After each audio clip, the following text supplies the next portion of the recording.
Mira, Medrano, lo que tú has dicho es algo muy importante y muy interesante, y veíamos ahorita cómo de una manera magistral nuestro honorable colega definía el rol de la energía eléctrica, el tema de la generación, que es donde más problemas hemos tenido, haciendo unos contratos que muchísimas veces han afectado al país de una manera que no han llevado a un retroceso.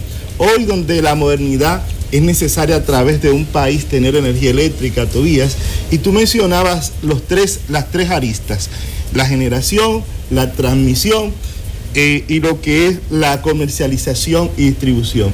Pero, ¿qué es lo que necesita el pueblo?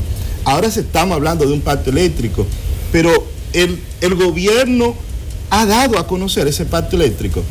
Va a ser un pacto a oscuras. Yo sé que se está hablando de dar un pacto para que lo conozcan y los que tienen intervención en el sistema sean quien lo debata, pero debe ser algo que llegue a la sociedad, que se comparte con el ciudadano, que el ciudadano mañana pueda decir: este pacto me va a beneficiar de tal forma o de tal forma. Porque ¿qué es lo que afecta al ciudadano? Que la energía eléctrica siempre sigue llegándole más cara, que nosotros, República Dominicana, es uno de los países que paga la energía eléctrica más cara de toda América Latina. Entonces, esto debe cambiar. Si nosotros queremos hacer un paradigma diferente, un modelo diferente, tenemos que tratar de producir energía a bajo costo, y qué bueno que ahora se está dando el tema de que han bajado los combustibles en el mercado internacional, y que esto pueda llevarnos a nosotros a darle participación. Cuando Guadalupe hablaba de sistemas interesantes, donde la comunidad era parte de ver si habían fraude, intervenía y a veces hasta cobraba ella misma. Hay ejemplos donde hay comunidades que han asumido ellos mismos el tema de la comercialización y no se pierde. Y son ejemplos que nosotros podíamos verlo, analizarlo y ver hasta dónde pueden llegar.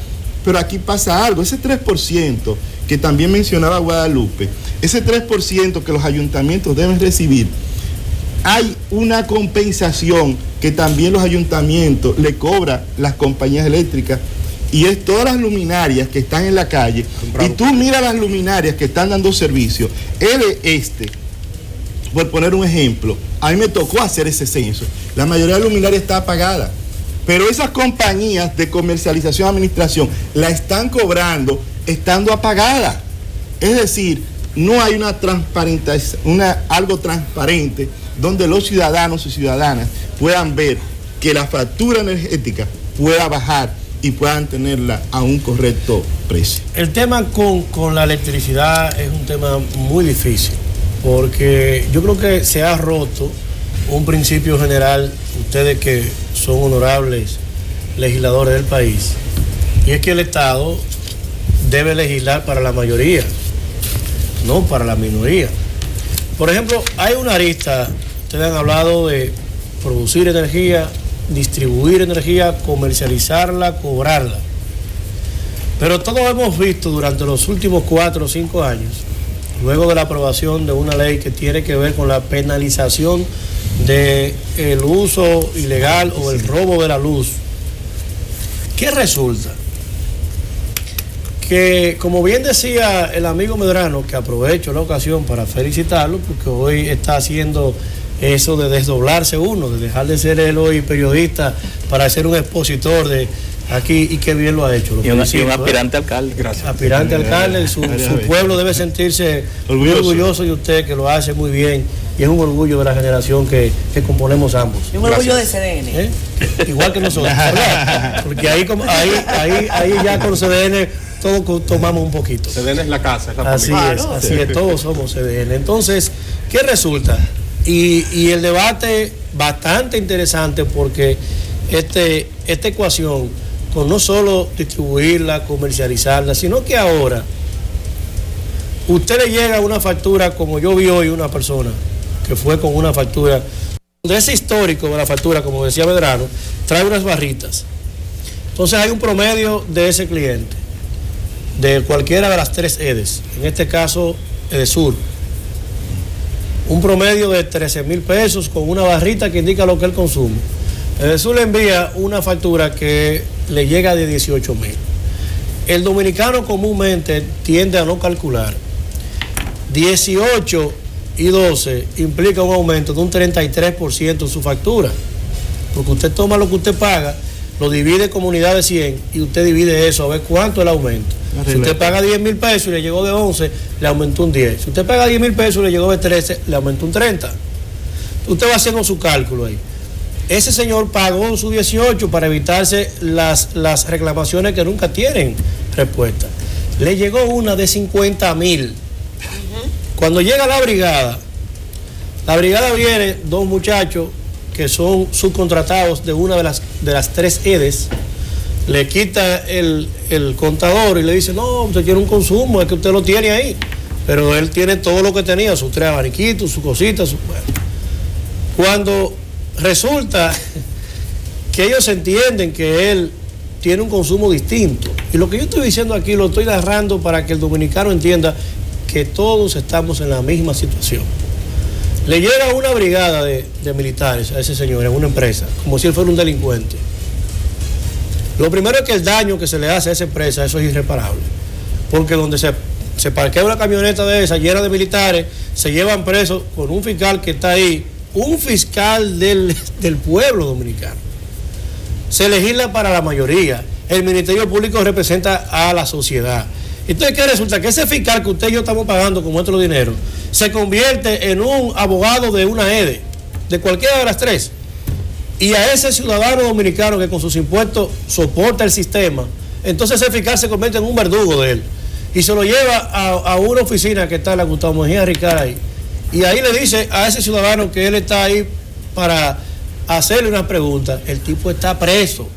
Porque el estado de libertad del ser humano implica no estar coartado. Si usted está sentado en un mueble y le dice no se puede parar del mueble, el hecho de que no hayan barrotes, usted está preso, detenido, porque su libertad está siendo coartada. Ahí tuvo 2 días preso. 2 días preso. Entonces al día siguiente, cuando le presentan, no, lo que pasa es que usted se está evadiendo la luz, lo llevan al Palacio de Justicia, le presentan medida de coerción sin nadie hablar con él. Pero eso pasa todos los días en este país. Y obviamente, por ser un delito financiero, procede la fianza, paga una garantía económica, pero esos 2 días que una persona de bien, no una persona que va atracando, no un político corrupto, no un delincuente, un ciudadano de bien que produce empleo, que produce riqueza, en un país que lo más difícil que hay es ser un emprendedor. Y esa persona, ¿cómo tú le devuelves eso? Entonces al final, Tobías, Guadalupe, Alexis, Medrano, tenemos que entender que no solo está el tema de la comercialización, sino también que hemos dejado huérfano al más importante, que es a la ciudadanía. Le hemos dado todo el poder al sector privado de un sistema eléctrico que tiene montado una capacidad que 1 mega no lo ha puesto el sector privado, que todo lo que hay lo ha puesto el Estado dominicano. Se han hecho ricos con la estructura que montó el Estado. Le hemos hecho una ley entonces para que cuando el ciudadano comete un error o hace algo que no procede, entonces el ciudadano vaya preso. Pero ¿y qué hace entonces el cliente, el dominicano, cuando una vez a todos nos ha pasado, le comete una acción ilegal y entonces le roba a él su dinero porque lo obliga a pagar sin que tenga reparo alguno? Y entonces, ¿qué hacemos ahí? Esa ley fue aprobada por nuestro Congreso. Yo no sé si ustedes votaron por ella. Y por eso, como no suelo hacer imputaciones sin saber, planteo el tema en lato sensu, en sentido amplio. El Congreso la aprobó. Pero mire, profesor Tobías, ¿cómo usted le dice al pueblo dominicano que le hemos dado una ley para que las EBE te metan preso si hay un error en contra tuya? Expliquémosle eso al país porque yo no lo entiendo. No, y perdón que yo interrumpa, pero he tenido una experiencia personal al respecto. En una oportunidad mi factura de consumo eléctrico también se disparó a niveles insospechados y yo fui hasta Edesur en particular y les consulté que por qué. Me dice, bueno, pero es que ese es el consumo que usted tiene. Vamos a enviar una brigada. La brigada llega justamente a lo que usted dice, al contador. Yo le digo, pero es que yo no he cambiado ninguno de los aparatos que yo tengo allí. Yo le digo, si usted quiere, hágame un favor, acompáñeme a mi casa, porque si hay algún problema con alguno de los aparatos que yo tengo, pues Edesur debería prestarme el apoyo para que definitivamente, si hay algo que está mal, pues no, eso tiene que hacerlo usted. Entonces yo llevo a un electricista y el electricista me dice que todo está bien. Entonces uno queda en una suerte de limbo. ¿Quién tiene la razón?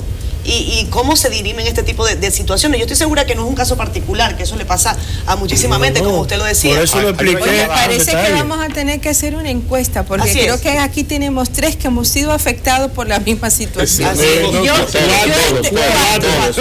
Quizá todos Bueno, los no se diga televidentes más. que nos están viendo siguen, que hemos sido afectados incluso por robos, pero que la compañía va y no te indica No resuelve. que hay. Mi esposo hizo la demanda y fue y le dijo que tenía una facturación que no nos correspondía. Así es. Entonces fue la superintendencia, pero ellos no nos dijeron que nosotros teníamos una carga y no era la que tenía el medidor, que estaba mucho más. Hemos pagado una cantidad de electricidad, hemos tenido que recurrir a una búsqueda individual y tenemos un año que el vecino, la vecina de al lado nos estaba robando la luz. Y además lo que le dicen es pague y después vemos. Exactamente. No, y tiene que pagar tiene porque que si no pagar. le Tiene que cortan pagar, la luz. hacer reclamo, paga y Eso después nos va. lleva a una reflexión de que la ciudadanía tiene que empoderarse y tiene que generar mecanismos de reclamación para que haya procesos donde sus derechos sean tomados Tenemos en que hacer, cuenta. empoderarnos, pero a los fines de producir herramientas, porque las que Claro. tenemos son espadas encima del ciudadano. Y son El insuficientes. procedimiento que dice la ley es el siguiente. Pues yo cuando vi que Augusto puso el tema, dije, Dios ha obrado. Vamos a hablar de eso hoy. Así es que todavía no hay mucho que decir porque esa ley se aprobó. ¿Y cuál es el procedimiento? Usted toma su factura, amigo televidente, que usted seguramente lo ha hecho, va a una EDE. Entonces, ellos son secuestrarios de su propia información, son fiscales y jueces. Ellos deciden, no, eso no procede. Entonces usted se va a Protecon, Protecon. que es el organismo dentro de la Superintendencia de Electricidad que protege al cliente, que no protege a nadie. Entonces usted viene, deposita eso. Usted tiene que pagarle. Si usted hace un promedio de las últimas 3 facturas, tú pagas el 33%, que es el promedio de tus 3 facturas. Ya ahí está pagando más. Porque por lo general lo que te lleva a reclamar es un costo desproporcionado. Simplemente no debería anularse la que estás reclamando y pagar en base a la anterior. Eso es lo lógico, pero no se hace eso. Sino que se asume la que estás reclamando y entonces tú tienes que pagar en base a ese promedio ya malograda, la estadística, porque hay un consumo que tú no reconoces. Entonces eso se va a Protecon. ¿Y usted sabe lo que dice la gente en la calle? Si usted la paga y no hace lío, le sube más, es lo que dice el pueblo. Pero Catherine, el tiempo promedio, no es. el tiempo promedio de respuesta es de 3 a 6 meses. ¿Qué resulta?